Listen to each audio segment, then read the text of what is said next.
Chapter 1. The Lock Screen. I didn't mean to look at his phone. It was stupid, a reflex. Ethan set the grocery bags down. His phone buzzed, and the screen lit up on the quartz counter like a little stage light. I glanced the way you glance at a siren passing or a glass tipping. I didn't want anything.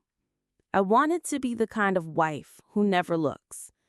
The message preview said, "You made it feel real, L." I could have pretended L was a client. Ethan is a CFO at a real estate firm. Letters float around his day like confetti. But the second line yanked all the air from the room.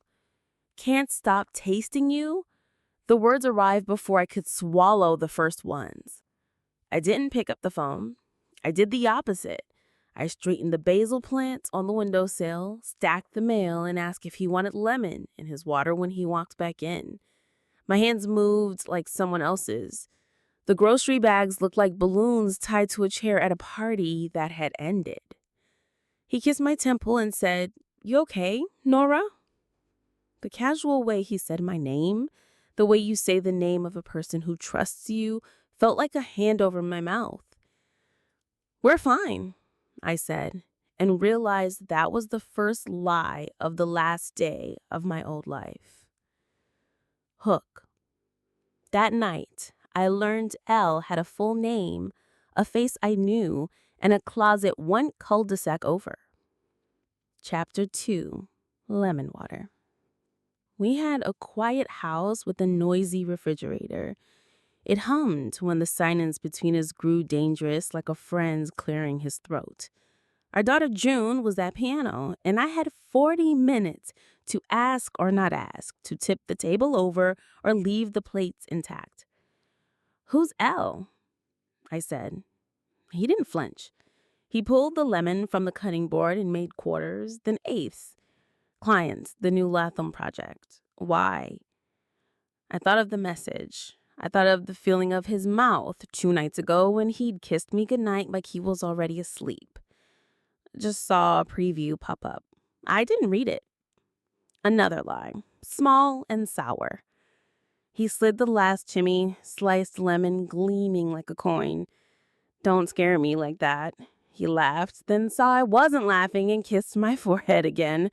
Always the forehead, never the mouth lately, and went to sort the mail I had already sorted.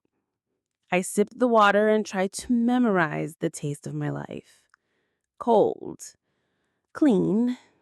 The kind of clean that means someone used bleach. At piano pickup, June ran out with stickers on her hands and asked if we could bake that night. I said yes. I always say yes. I have built an entire personality around making it easy for other people to breathe. On the drive, we passed Lydia's house. Blue shutters, the good hydrangeas, string lights that made their porch look like a place where you tell the truth. I waved without thinking. Lydia waved back from her porch swing, their feet up, a paperback face down on her lap. The initial in Ethan's screen slammed into my ribs like a doorknob in the dark. Hook. Lydia's last name also started with L. Lawson. And she was my best friend. Chapter 3. The Gift Bag. People think affairs are lipstick and hotel keys. They forget the logistics. The illusion needs packaging. 2 days later, a small gift bag appeared in Ethan's trunk when I went to Turk June's soccer ball back there. Tissue paper the color of champagne petals. I could have left it. Instead, I pinched the edge of the paper and pulled. A silk scarf lay coiled like a secret. The label was one Lydia once sent me a discount code for. A link with 20 exclamation points. There was a note in a tidy, genderless font. "For everything you've carried, L." I did something I am not proud of. I pressed my face into the scarf and inhaled. The scent was not mine, not our detergent, not our life. It was bergamot and rain and a hint of smoke. My throat closed the way it does in a doctor's office when they ask you to breathe normally. I put it back. I'm not sure why. Maybe I wanted proof to grow on its own, to climb into our bedroom and speak with its own mouth. That evening, I asked if Lydia could come over for wine. Ethan said he had a late call, which meant no. I texted Lydia anyway. You alive? Come drink with me. Would love to, but can't tonight. Rain check, a heart, a pink one like a Band-Aid. I touched my phone to my chest and thought, I will not be the last to know about my own life. Hook. The next morning, Lydia sent me a photo from her porch. Bare feet, paperback, coffee mug, and the timestamp said 11:38 p.m. Chapter 4. Shudders. Before this, my life had narrow dramas: burnt toast, a rescheduled dentist, a PTO bake sale where I brought store-bought cookies, and I lied. I did not know how loudly the quiet can scream. So I counted. I counted Ethan's kisses. 3 on forehead, none on mouth lately. I counted his gym visits, 2 extra, both on Thursdays, both long cardio. I counted Lydia's rain checks, 4 in 10 days. I counted the seconds I could stand to look at my daughter's face and not see the house falling behind her eyes. June asked for a sleepover at Zoe's. I said yes, because I always would. On the drive, we passed Lydia's house, blue shutters, the good hydrangeas, stream lights that made their porch look like a place where you tell the truth.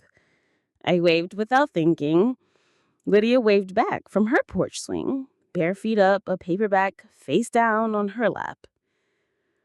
The initial in Ethan's screen slammed into my ribs like a doorknob in the dark. Hook. Lydia's last name also started with L. Lawson. And she was my best friend. Chapter 5. Confession Rehearsal. I practiced my lines in the shower, in the car, in the dairy aisle, holding milk like a baby. I saw a message on your phone. I think you're having an affair. I think it's with Lydia. I practiced different voices. The calm therapist voice, the courtroom voice, the gentle babysitter voice you use to convicts and toddlers. I threw them all away. I was not going to sound like a person. I was going to sound like a window breaking. But I didn't confront him yet. I made lasagna. I sliced bread diagonally because he likes it that way. I asked about quarterly reports and listened to words like exposure and pivot and burn. Every syllable felt like sand on my tongue. When he kissed June goodnight, he lingered. When he kissed me, he didn't. This is how you learn the weight of a person's mouth. Lydia texted me a meme about aging on Tuesday and a photo of a chipped mug. I stared at the mug and tried to imagine who she was with that she could not tell me about. Friendship is a room full of opened windows. Betrayal is when you realize they all had locks and someone else had the key. I waited until Saturday. I asked him to meet me at the diner we went to the week we closed on our house. He slid into the booth, ordered black coffee, and smiled at me like an old song. What's up? I know. His jaw tense, then unkinked. No, what? I know. But you're seeing someone. The way you say seeing someone when you are talking to a teenager. For how long, I ask? Nora.